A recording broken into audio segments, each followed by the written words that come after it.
Oke teman-teman, di video kali ini saya akan coba bagikan tutorial bagaimana cara melihat file apa saja yang sudah terkirim di WhatsApp.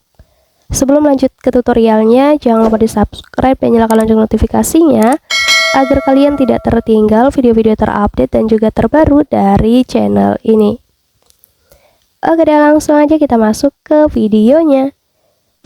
Jadi selain video ini, teman-teman juga bisa tonton ya video saya yang lain, yaitu tutorial bagaimana cara mengubah ukuran font di chat WhatsApp. Dan untuk videonya kalian bisa tonton, klik di pojok kanan atas ini.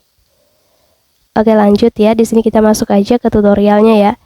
Jadi untuk melihat file apa saja sebenarnya yang sudah pernah terkirim melalui aplikasi WhatsApp, kita itu bisa menggunakan fitur pencarian di bagian tab obrolan ya. Nah, caranya kalian buka aja dulu aplikasi WhatsApp-nya. Nah, di halaman ini kalian klik aja di icon kaca atau pencarian yang ada di atas itu.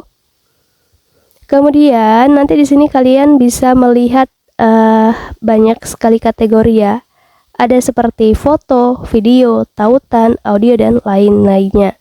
Nah, untuk melihat file apa saja, nah kalian tinggal ketuk aja di bagian kategorinya. Pada saat kalian ingin mengetahui foto apa saja, kalian bisa klik di bagian foto ini.